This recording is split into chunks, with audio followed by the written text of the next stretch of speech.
Yeah. So he would go to the front lines to minister the wounded and deliver last rites. So you guys were in a lot of danger at those times too, right? Yeah. We experienced shelling, and I experienced shelling. I got a $1 million, not $1 million wound. I got a shrapnel wound, and I felt so guilty that for just that small wound, you get the Purple Heart, and a guy who gets shot up gets a Purple Heart, but he's dead. Why is there? I think there should be some kind of difference. I don't want my Purple Heart when I think about the men who got killed and got the same medal. It's I can't understand that, but yeah. Now, you guys would travel up to maybe 100 miles in a single day to visit. Oh yeah, after the Lost Battalion battle,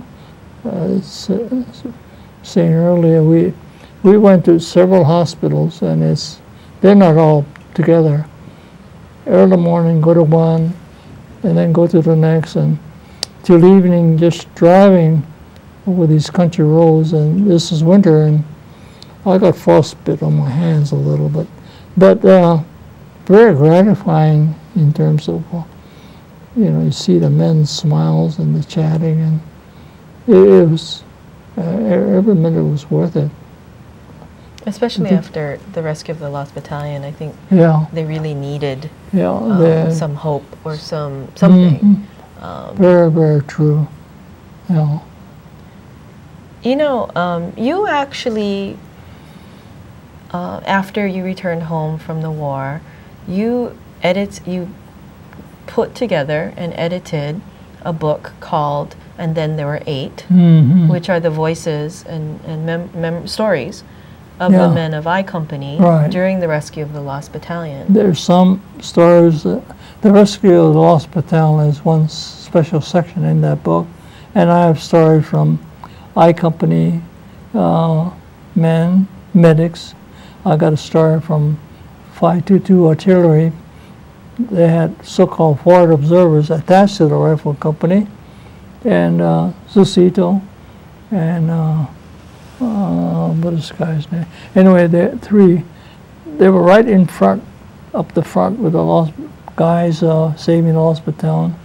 I got them to write. I got a couple of the Texas Lost Battalion. The men who were rescued. And then I had them to write stories, and the rest of the book has about 100 I Company men writing about their experiences. I mean, this was a significant project. It's a very big book, and it's very valuable. Pages. And what prompted you to invest all that time and money into publishing this book? I think maybe L Company did a project like that, and I told the guys, hey, maybe we should do it. And it took us 5 years, and the guys did not want to write here locally. I said, okay, I'm going to get the mainland guys, and I called the mainland boys, and they all came on. So I told the guys locally, hey, you guys not going to write, huh? Okay, this is going to be all mainland Kotonshiro. And then you kind of utilized the rivalry. Then the local guys said, hey, they began writing, and over 100 stories, photos of the men, and for the guys who were killed, I had some family member write about that person, and 400 plus pages, 5 years of loving labor, I guess you can call it. Well, it's a valuable resource, and it's a valuable source of information, about the 442 and about that period in World War II. So thank you for doing that. Well, I think about it. I'm glad we did do it. Yeah. Yeah. Well, you created something, or you created something very important. Yeah. I think it was the 60th anniversary. I guess it cost about $25,000 and as I must say this, I Company is a special company, And when I told them to write their stories, they began sending in contributions because it's going to cost money to print a book. And I had $20,000 in cash. Just from contributions? Yeah, before printing. Yeah.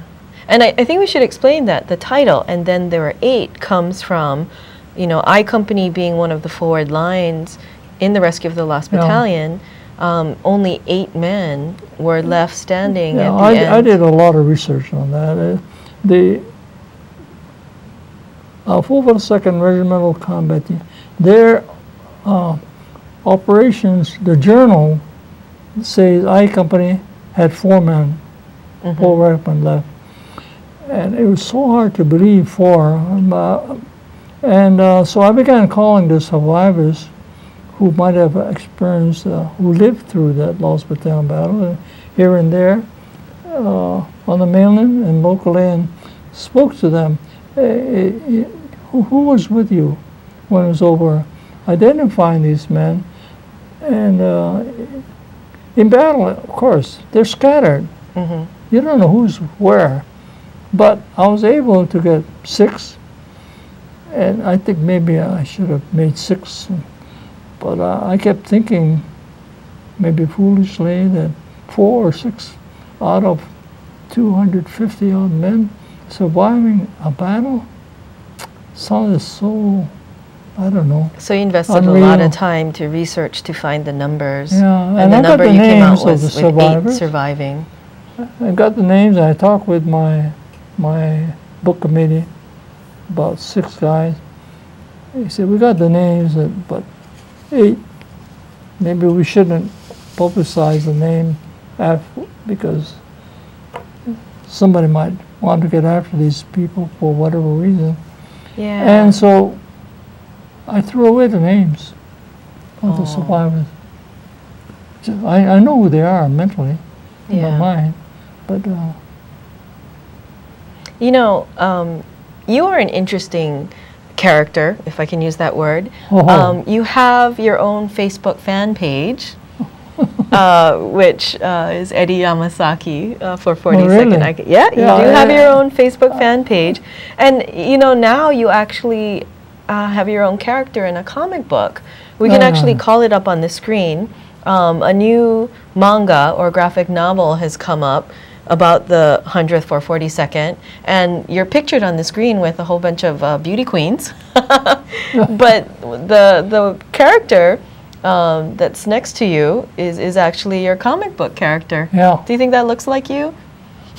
Kind of, at least the glasses and the helmet. And, but those girls were Cherry Blossom contestants, and that was the launch of the book. Yeah, it's a comic book called Journey of Heroes by Stacy Hayashi that just recently came out. Stacy did a great job. She did. And you are one of the characters in it. Yeah, so you have your manga character. Here and there.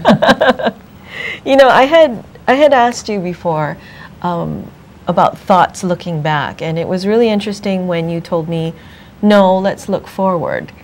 Yeah, it's looking back and the war experience and the guys, it's wonderful.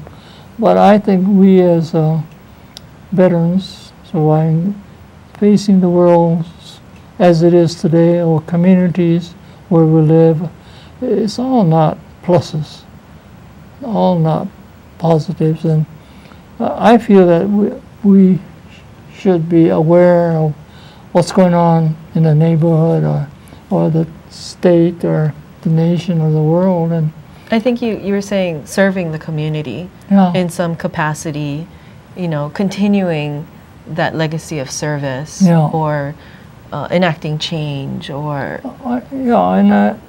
and we have our representatives in government and in Washington or Honolulu, but beyond that, all the guys are not going to be politicians serving in politics, but there are so many ways, and many of them are.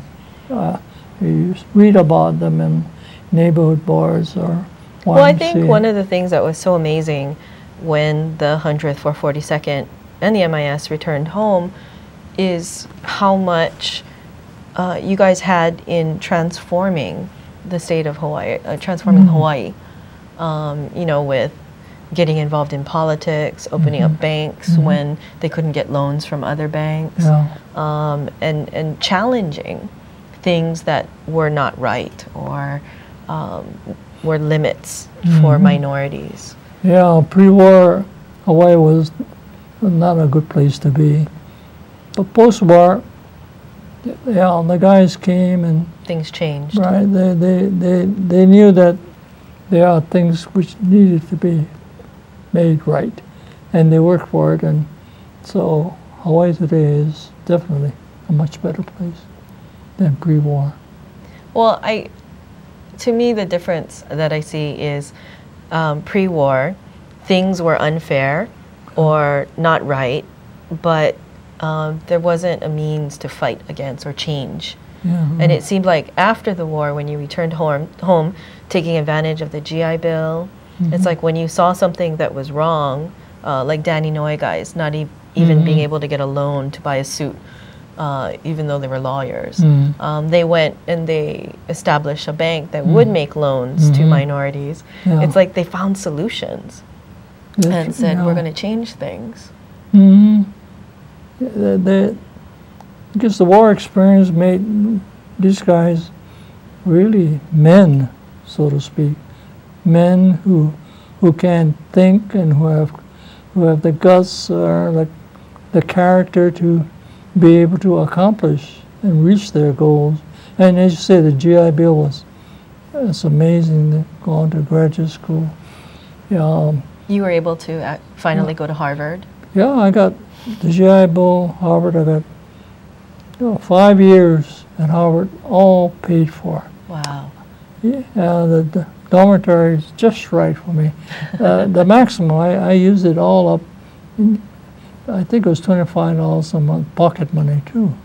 Wow. And of course, that was last a week. And thank you so much, Eddie. And I think we'll end this interview with that thing of looking forward. Is that, as we look back on the story, now we also need to look forward into what is the future going to be and how do we keep the story alive. Right. Yeah, That's a challenge.